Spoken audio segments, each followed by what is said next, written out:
Hello, everyone, and hello, all uniquely creative people. Welcome to the bonus episode of the podcast channel. Today, we are going to be talking about the Spirit Dragon series. For anyone that had any questions, I do have a few questions here, so I don't know how long this will take. However, let's just hop right into it. So, the first question I received was, how long have hunters been keeping a watch on the human realm?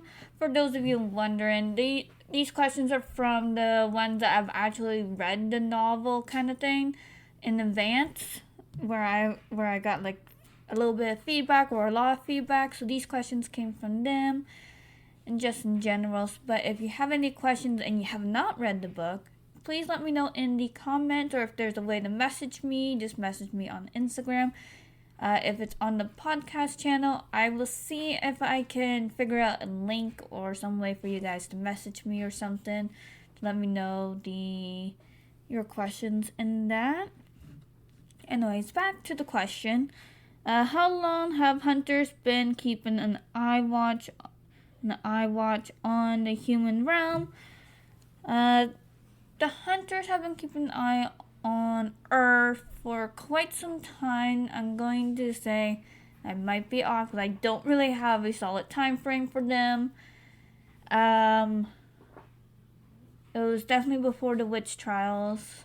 I'm going to say, and I'm gonna correct myself if I'm wrong or I put a different time frame on. Probably the medieval time frame is where I'm thinking the hunters are going to be starting to keep an eye on Earth with the supernaturals and the humans, give or take. I don't really have a full answer yet because I haven't crossed that bridge yet. So that's just a time frame, like roughly medieval times. Could be sooner, could be later, but that's where I'm thinking of landing the time frame. It's medieval times. Question number 2: Do the spirit dragons have any relations to legendary fire-breathing dragons from old Earth myths? If it does, that was totally unintentional. I was not planning on there being any connections to any myths. So if there is any connections with the fire breathing dragons myths, that was completely unintentional and me not even being aware of it. So I will be doing some digging on that one to see if there is some sort of connections. But no, I was never planning on them having that kind of connections. Question number 3: Are the realm creatures responsible for the old legends on Earth about werewolves, vampires, angels, and other supernatural creatures? If so, do the supernatural creatures get any punishment for scaring or eating humans or other creatures in their own home realms? Okay, this is in two parts. So the two-part question. So the first part of the question was, are the realm creatures responsible for the old legends on Earth about werewolves, vampires, angels, and other supernatural creatures? For the most part, unfortunately, yes. That's how the human race became semi-aware of the supernatural world in the Spirit Dragon series. And with that, the extension of some knowledge of the supernatural world and how to deal with them myths. The council at the time had to step in because it was getting to be too dangerous for the supernatural race to be on Earth because of how the human race was treating them. So they wipe out all the human memories on Earth in the Spirit Dragon series. So this way the supernaturals could still live on Earth if they wanted to, and they just labeled it as myths. Even the supernaturals were like, oh yeah, no, that's a myth. There's no such thing kind of thing. And that's how the protection symbol system came into play with the supernaturals on Earth, because of that. So yes, the humans, yes, that is myth, but how it became a myth in the Spirit Dragon series was actually from supernaturals being discovered. And to be fair, the supernatural race, the supernaturals beings that live on Earth didn't know how the humans were going to react, and they were hoping they wouldn't react as bad as they did. As for the other part of the question, if so, do the supernatural creatures get any punishment for scaring or eating humans or other creatures in their own home realms? Nope, absolutely not, because they are living on Earth. They go through different punishments, which means they go through a whole different system of the government. Their government does not control them or does punishment, because their government system is in a separate realm, versus when they on Earth, they go by the protocols of the council, which means if they do something they're not supposed to do, the council punish them. As for scaring people, there's no crime or punishment there. They just do it for fun and that. As for if they go beyond that, like eating humans or other creatures, that would depend on the situation. If it was murder, then yes, they will go under punishment. If it was self-defense, then they will not go under punishment. It will all depend on the situation, which then they will bring the soul of the human to the supernatural court of the council. They hear the human side of the story, and they'll also hear the supernatural side of the story. If they have two completely different stories, which most of the time it is the case, they bring in another supernatural being, a member of the council that can cast spells, like a time travel spell, or a supernatural being that can cast that kind of spell. And the spell will be cast for everyone to see, but they go to the area to see exactly what has happened, so this way they can get a full-on view of what actually happened. Listen first, and they can't get a straight story, and it's completely different, two different stories and everything, and they're getting nowhere. Then they do the time travel, and then they make a verdict from there. And question number 4 is, how long do you think the Spirit Dragon series will be? Originally, the book series was going to be 6 books in grand total. However, the way book 1 is working out right now, it's leaning more towards possibly 4 books, maybe even 5, depending on how each book goes. Stuff that was supposed to happen in book 2 is now happening in book 1.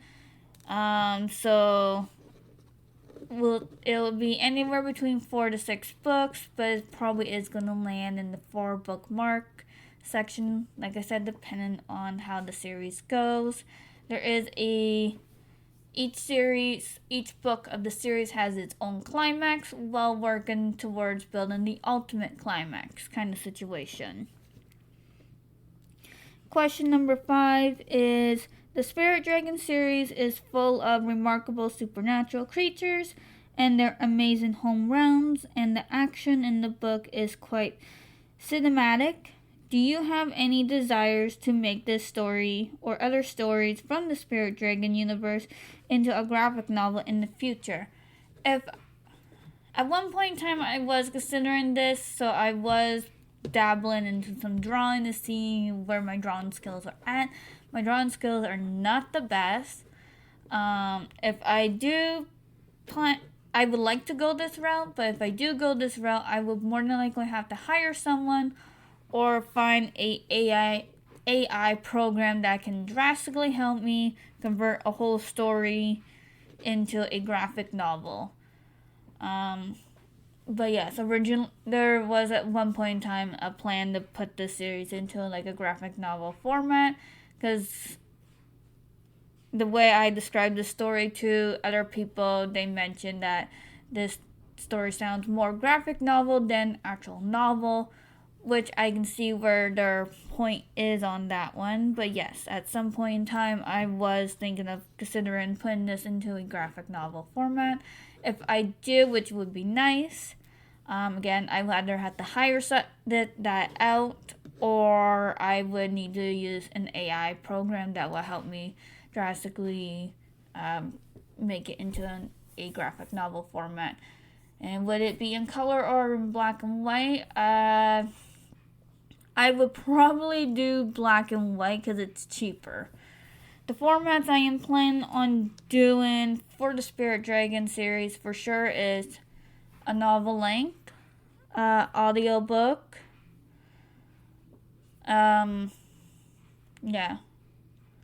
novel, audiobook, and if I can, graphic novel. That would be nice if I could.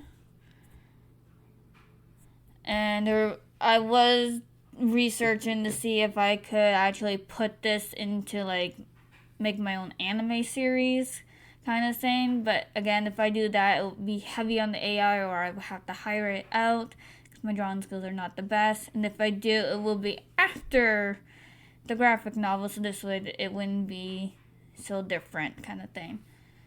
Would I like it to be in a graphic novel? Yes. Would it happen? That is still up in the air and up for debate. And the other question is, just gotta find it.